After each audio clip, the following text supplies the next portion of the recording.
Hi guys, I'm Shmee, hello and welcome back to the channel where today we're going to talk about the Vantage GT8 and what it costs to keep this car in the collection. Now, ignoring the emotional element, you all know how much I love to drive this thing. It is probably, out of all of the Shmeemobiles, the car that I would say makes the least sense. It is not the fastest, it is not the most expensive, it is not the newest. In fact, when it comes to top trumps, I'm not really sure it would win all that much. What it does do though is offer something so personal to me that of course I've explained before a few times on the channel, which is why it stays. But today I want to go through some of the exact numbers, let you know what's involved in the buying price, what it would be worth now, perhaps a bit more as well about the insurance, the servicing, the running costs, and how much it costs, given I don't really drive it all that frequently. I openly admit though that this is the car that I keep because I love it. Today I'm going to take it out for a short drive and we'll go through all of this in a bit more detail then about the Vantage GT8. The GT8 is currently parked then here in the centre, sandwiched between the McLaren Senna and the Ferrari GTC4 Lusso, but we've got a few of the other Shmeemobiles under their covers at the moment. We're going to pop it on out in just a second and get a glorious start up from that thunderous engine, which every time on the cold start is so epic. But let's just rewind back a little bit to explain, I guess, some of the backstory behind this car, because I realise I've owned it now for coming up to 3.5 years ago. At the tail end of 2016, I had the incredible opportunity to shoot and share with you the Road to GT8 series, where I went up to the Aston Martin factory in Gaydon, Warwickshire for a number of visits to literally see this car coming together. I was in the paint shop when the body in white was painted in cobalt blue. I was there all the way along the production line, seeing it coming together. I got to sign on the back of the seat covers, on the side sills of the chassis, and then when the car reached the end of the production line, I was lucky enough to be sat inside it, to press the key into the ignition and fire it up for the very first time. Some memories I will never forget. This car, it's my specification, built from new. It's unique. It is the only one in cobalt blue with the Gulf orange accents. There are a few similar specifications, but it's the only one in these exact colours out of the 150 cars that there are in total. It's a car that's featured through some amazing trips and things for me as well, taking it up to Scotland, taking it on Fuel Faction Due around Italy into Sardinia. It's something that, well, to me personally, has so many stories already, and I've not done a huge number of miles. It's done about 7,000 in total, but they're all miles that I've enjoyed driving. And of course, going back 3.5 years, my channel had less than half the number of subscribers that it does now, so I'm aware that many of you won't have seen those stories and won't realise how special that this car actually is to me. I mean, like I said, it's nothing like as fast or as high performing as the Senna. It's not as practical or even as fast as the GTC4 Lusso, but what it has is a large naturally aspirated V8, a 4.7 litre engine, a 6-speed manual gearbox, a full carbon body, unique looks inherited from the GTE race car, the successful race car, and it just looks awesome. It's running at the moment with the extended front splitters on. I've talked before about how those can be removed if you have any problems with speed bumps, but today, where I should be heading, I don't think that's going to be an issue. So I will run through some of the facts, figures and details, because like I say, this is a car, and I've talked about this a few times on video the last couple of outings, that is never going to be going anywhere. I will keep it forever. This is of course the second oldest of the Shmeemobiles. The only car that I've owned for longer is my McLaren 675 LT Spider, which I got about 6 months before this. So I picked this up, took delivery in January 2017, took it straight to the Auto Sport show where it was on display. Since then, obviously, all of the different trips and things that I've talked about, but let's come round and bring it into life, because it makes the most ferocious startup sound. You've probably heard it before. Just need to unplug the trickle charger, so we will pop open the boot. Back here I think I've probably got a load of rubbish at the moment. Oh, it's nice and tidy for once. Brilliant. In here then, just unplug that. Nice and easy. Leave that out for the moment, of course, letting me know it's not plugged in. Come back round, close this down, that's in place. I haven't taken it out, well, for a couple of months since I went down to Goodwood with my friend Tom, TGE, to collect his Porsche Carrera GT. That was the last outing for this car, so it hasn't even been washed since, given everywhere is currently closed. But let me just come around and pop the key, which I've got right here, into the centre. This is exactly what I did on that day at the factory. That's the half press, just for the moment. Point this towards the back so that you guys can take a listen as we bring it back into life, like I say, sounding insane.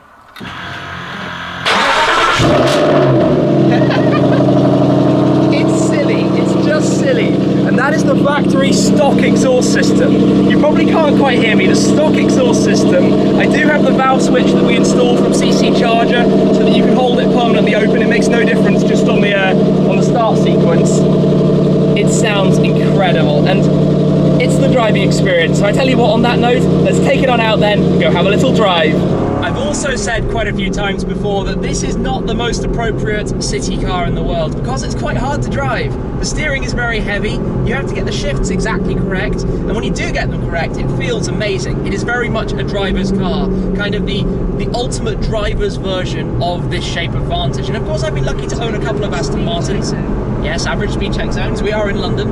I had my V8 Vantage Roadster, the original 4.7, so that was this engine, albeit quite a few horsepower less, a 2009 car that I bought at the end of 2010. Then after that I bought this, and then of course I've also owned the Vanquish Volante, so I had a couple of different Aston Martin experiences. But this car, of course, ordering it from new, going through that whole process, made it something else. And I've talked about this quite a few times before, but we'll get out to some countryside and then I can explain a little bit more about the cost side of things and what's been involved in that, and what it cost me to keep it in the garage, because you might be surprised, it's probably less than you would think to keep it and to own it. And I'm not going to lie, I'm a bit of a hoarder. I love these things, I love collecting cars, and I want to keep this car in the garage, so that's a big part of it for me. But yeah, so let's go find some nice roads to enjoy in this car and talk more about it. One of the most fun things, of course, that you can do with a car like this is a gigantic tunnel with a factory titanium exhaust system. Because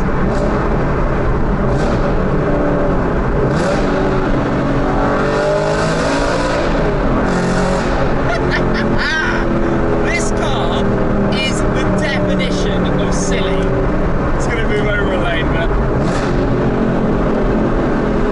it's insane.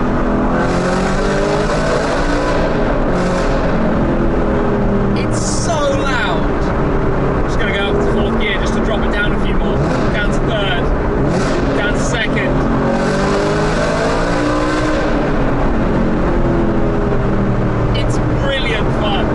So much fun.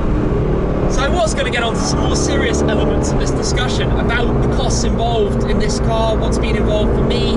Obviously, like I said, I've owned it now for just shy of 3.5 years or so in total. It cost me to buy, and of course I had to buy it for list price. It was a sold out model, 150 cars plus 3 prototypes that Aston Martin would go on to sell as well, but that was fully declared all openly to the customers at the beginning. We had to pay a £20,000 deposit before even seeing the car. £20,000 deposit very shortly after. We could take a look at a PDF and some images and renders and a bit of detail about what it was going to be, not fixed. So it's a £20,000 deposit, and then the total price of the car, including the deposit, for me with this specification was £208,000. Now, of course, you could add some more options. There were things like you could have a carbon fibre roof, which would add another £6,000. You could have centre-lock wheels, which were a big expense. I think nearly £20,000 or so more on top of the regular wheels. A bit of traffic to dodge around. What else was there? I mean, the Golf orange accents on the outside weren't actually that expensive through Aston Martin Q. They offered a halo scheme package where you could have some parts of the body painted, or you could have the lower accent pack, so the splitter, the side skirts, the diffuser. And I did as well the front grille, the door mirrors, and the end plates on the wing. And all of that, I think, was only like a grand or two in terms of options. So 208 was the final price. It was 165 base, plus obviously on the road charges, so about £3 extra. And 208 includes the first year £2,000 road tax that I think we had already back then, the annual tax that every car has to pay, which is based on these days on value. If it's over £40,000, you have to pay for the top bracket. So 208 nowadays, what would it be worth? Very hard to say, because I don't intend to sell it. I think the last one that sold and the cars that are advertised are in the region of 165, that kind of thing, 160 maybe. So that would suggest it's depreciated almost 50,000, which obviously would work out at something like £14,000 or so a year in total. I mean, that's not too bad for a car like this. Obviously, from this stage onwards, one hopes it's not going to depreciate all that much more. You never really know. At the end of the day, that's the advantage of roundabouts, that you get to put your foot down coming out of them. And we're going to have a few more up ahead as well. End of the day, the value it doesn't really matter too much. So the other costs, things like insurance, servicing, warranty, now that it's over 3 years old, storage. So we'll start with insurance. Of course, I did intend to use the car for a lot more miles this year than normally. I have my cars discussed with my insurer, obviously, as to exactly what I'm going to do with them. It's kind of a fleet policy, so it's actually quite hard to individually price.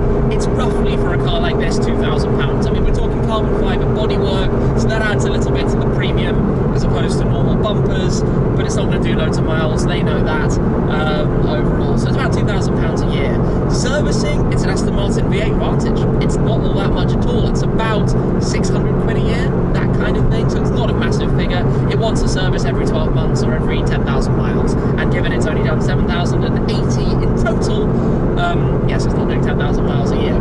So it goes for its service every January on the year after I bought it. Of course, being 3 years old, it also had to have an MOT, which adds just a little bit to the servicing price as well. It's about 60 quid to do an MOT, something like that, assuming it passes through first time. Now, with the warranty on this, I did renew it for the 4th year, so I did pay, I think it was about £1,400 off the top of my head for the warranty. You could have paid for a 2-year warranty extension. I chose to do it for 1 year because I didn't really know what would happen with year 5, and I thought I would do more miles with it this year, so I wanted to have it covered.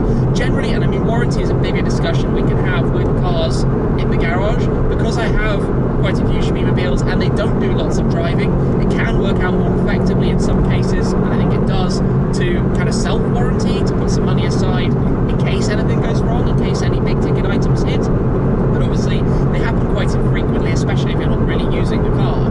So warranty, 1,400 or so. And then the biggest one is storage. Of course, I keep my cars, as you see, in the supercar storage facility. It's a private facility filled with lots of very, very nice cars, as we get some more downshifts.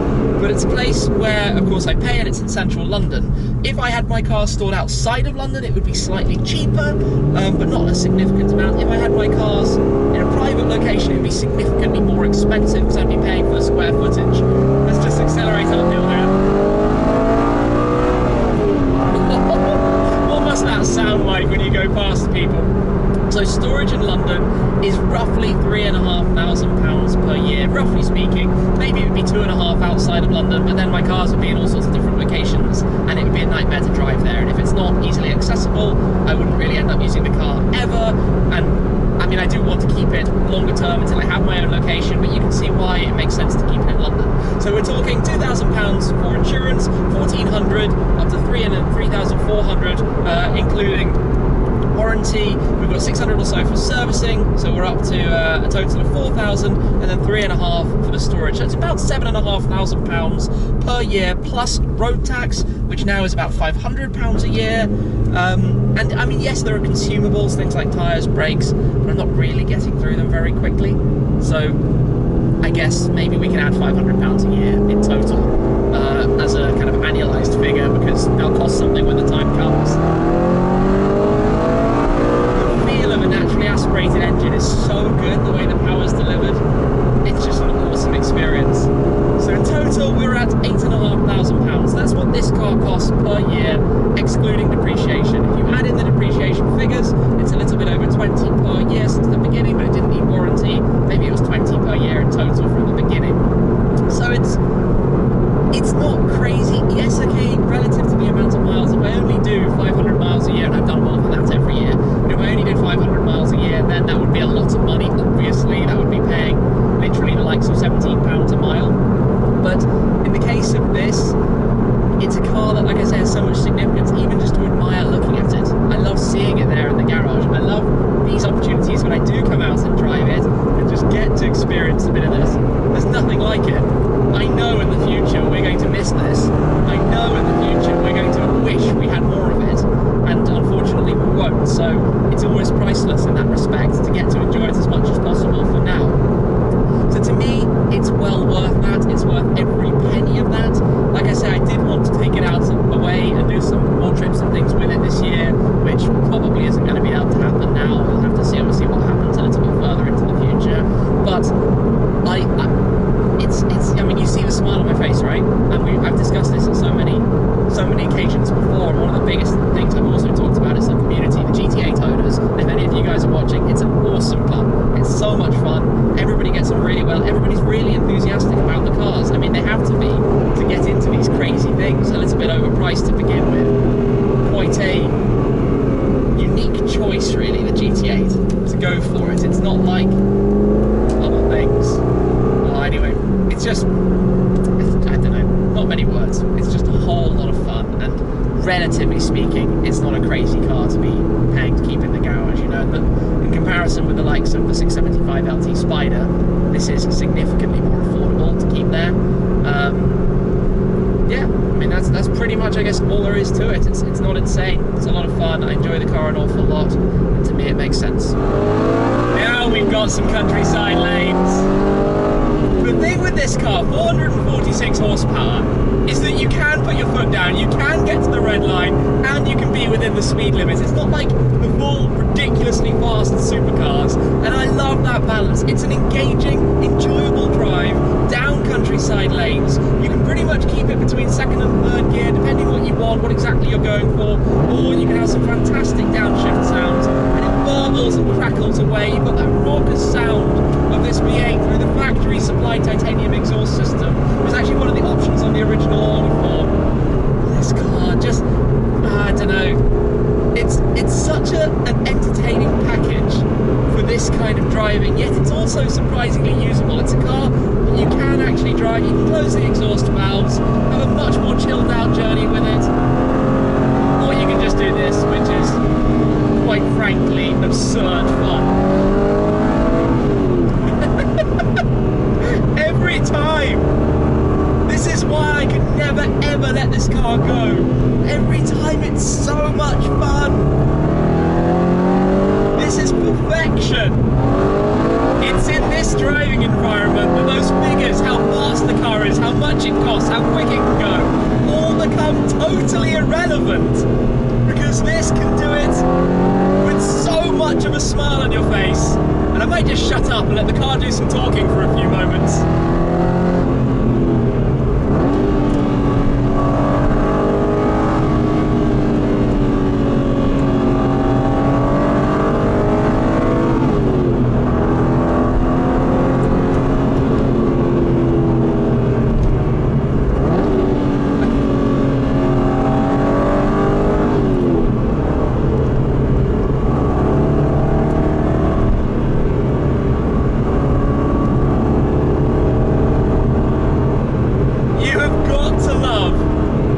This kind of environment, honestly.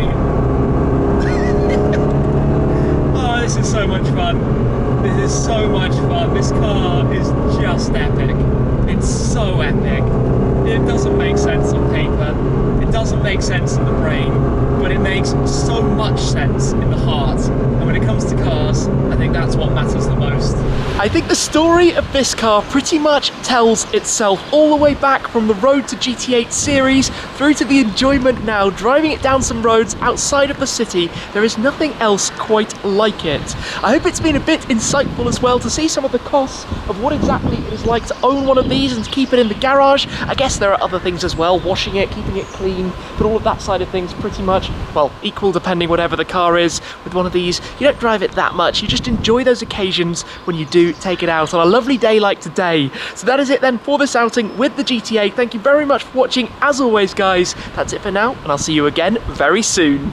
Cheers!